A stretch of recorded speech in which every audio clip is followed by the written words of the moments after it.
Assalamualaikum warahmatullahi wabarakatuh. Perkenalkan, saya Muhammad Ferdi Saputra. Di sini saya akan mempresentasikan mengenai koefisien korelasi Spearman. Adapun sebelum kita menuju ke korelasi Spearman itu sendiri, ada baiknya kita eh, mengenal apa itu koefisien korelasi. Jadi, koefisien korelasi adalah ukuran statistik dari kekuatan hubungan antara pergerakan relatif dua variabel. Nilainya berkisar antara -1 dan 1. Korelasi sebesar -1 menunjukkan korelasi negatif sempurna, sedangkan korelasi 1 menunjukkan korelasi positif sempurna. Korelasi 0,0 menunjukkan tidak ada hubungan linear antara pergerakan kedua variabel. Kemudian korelasi Spearman. Pertama kali diperkenalkan oleh Spearman pada tahun 1904. Korelasi ini juga sering disebut dengan korelasi rank correlation coefficient, yaitu suatu ukuran korelasi yang mengukur keratan suatu hubungan antara dua variabel, di mana korelasi tersebut berdasarkan pada data ranking yang diperoleh dari data asli masing-masing variabel. Korelasi Spearman ini merupakan uji non-parametrik yang merupakan alternatif dari uji persen jika tidak memenuhi persyaratan normalitas dan linearitas. Adapun skala yang digunakan dalam uji korelasi ini adalah skala ordinal. Untuk syarat uji korelasi Spearman adalah, yang pertama, uji korelasi Spearman dapat digunakan jika variabel independen dan dependen berskala numerik serta sebaran data tidak berdistribusi normal dan tidak linearitas.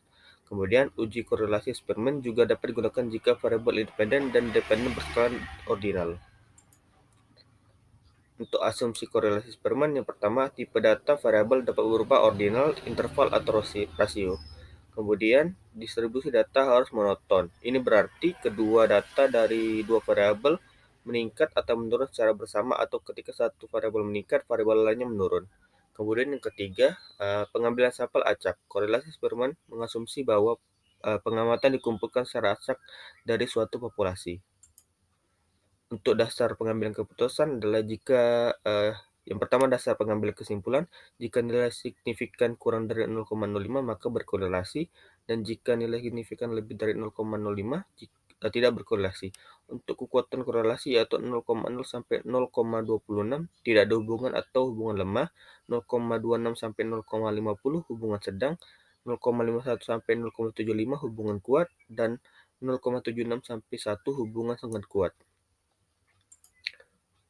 Adapun untuk contoh dari korelasi Spearman adalah seperti seorang peneliti ingin meneliti pada 23 sampel air tanah, apakah terdapat korelasi antara konsentrasi uranium ppb dan TDS atau total padatan terlarut miligram per liter yang diambil secara random.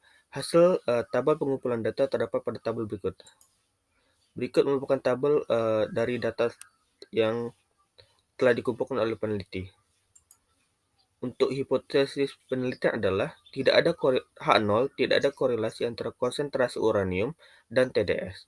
Kemudian hipotesis alternatifnya adalah terdapat korelasi antara konsentrasi uranium dan TDS.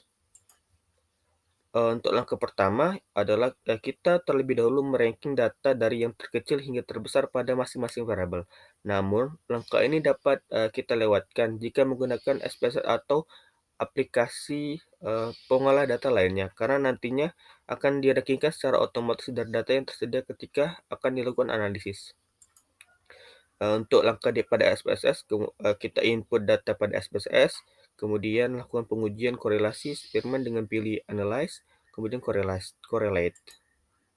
Kemudian masukkan variabel rank X dan rank Y, atau juga dapat memasukkan variabel konsentrasi uranium dan TDS pada kotak variabel. Selanjutnya beri centang pada correlation coefficient Spearman dan pada flag significant correlation. Terakhir, klik OK. Berikut merupakan output dari uji Spearman yang telah kita lakukan tadi. Untuk interpretasinya adalah dari hasil analisis data didapatkan nilai P sebesar kurang dari 0,001 sehingga P lebih besar dari 0,05. P lebih kecil dari 0,05, yang artinya terdapat hubungan yang signifikan antara kedua variabel, yaitu konsentrasi uranium dan TDS. Kemudian diperoleh pula nilai korelasi antar variabel yaitu sebesar 0,99.